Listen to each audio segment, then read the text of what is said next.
Hi, good morning, నమస్కారం. మీకు చెప్పాను కదా కాలభైరుడు ఆజ్ఞ ఉందనేసి. సో ఇప్పుడు మనకి ఒక టికెట్ దొరికింది. ఈ రోజున పొద్దున ప్రయాణం విశాఖపట్నం నుంచి కాశీ. అమ్మ నాన్నకి నమస్కారం చేశాను, నా సామాన్లన్నీ సర్దేసుకున్నాను. మీకు ప్యాకింగ్ చూపించాను కదా. నాతో పాటు ఈ యాత్ర మొత్తం విశాఖపట్నం నుంచి కాశీ వెళ్ళేదాకా మీరు నాతో పాటు ఉండాలి. ఎందుకంటే నేను బోర్ అయిపోతాను. మీతో కాకుండా ఎవరితో మాట్లాడుతుంటాను చెప్పండి? నా విషయాలన్నీ ఎవరు చెప్పుకుంటాను? మీరే నా ఫ్యామిలీ, నా సబ్స్క్రైబర్సు, నా వ్యూవర్సు, వీళ్ళే నా ఫ్యామిలీ. పాత కాలం నుంచి వస్తున్న ఫ్యామిలీ ఉంది కదా, అమ్మ నాన్న చెల్లి తమ్ముడు వైఫ్ పిల్లలు, వీళ్ళందరితో పాటు కొత్తగా పెద్ద ఫ్యామిలీ తయారైంది. దాంట్లో మీరు కూడా భాగమే, నా వ్యూవర్సు, నా సబ్స్క్రైబర్సు. ఈ మొత్తం ప్రయాణాన్ని 2 భాగాలు మీకు చూపిస్తాను.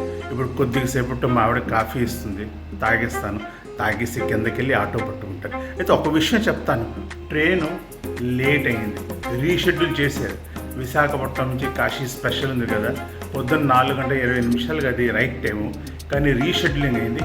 5:30కి బయలుదేరుతుంది. సో 5:30 కల్లా నేను స్టేషన్కి వెళ్ళి బండి పట్టుకున్నాను.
టోటల్ మెస్ మేనేజ్మెంట్ చూడండి. రైల్వేస్కి లాస్ట్లో వాళ్ళు ప్లాట్ఫామ్ నెంబర్ మార్చేశారు.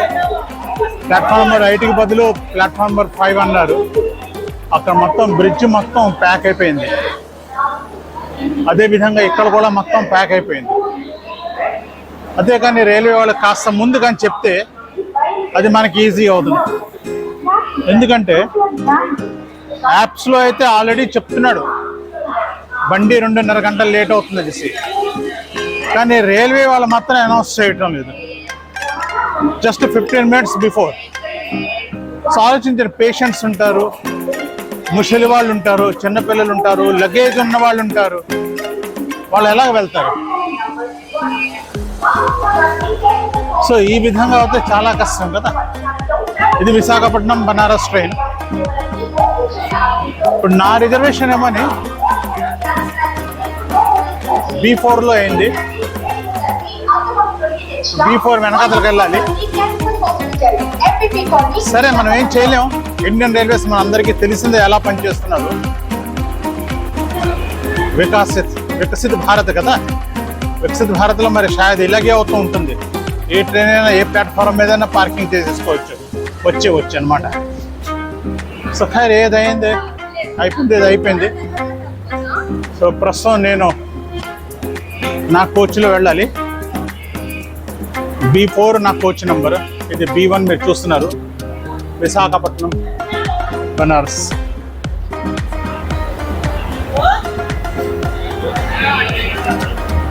అదే టైం అయితే ఉంది ఇంకా, మరి జనాలు కాస్త కంగారు పడతారు కదా.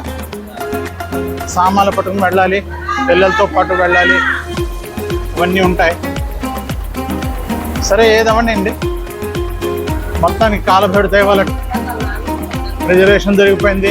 ట్రైన్లోకి వచ్చేసాం, మనం ప్లాట్ఫామ్ మీద వచ్చేసాం. ఇంకా ట్రైన్ ఎక్కుతాం. తక్కిన విషయాలు ట్రైన్ ఎక్కి ట్రైన్ బయలుదేరిన తర్వాత మళ్ళీ మాట్లాడదాం మనం. B4 విశాఖపట్నం కోచ్ ఇది. విశాఖపట్నం నుంచి భువనేశ్వర్, విశాఖపట్నం నుంచి బనారస్ వెళ్ళేది. సో పార్క్ అయింది, ప్లాట్ఫామ్ నెంబర్ 5 మీదకి వచ్చింది.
లేచాం కదా, అందుకే మొత్తం అలిసిపోయాం, పడుకుని పోయాం.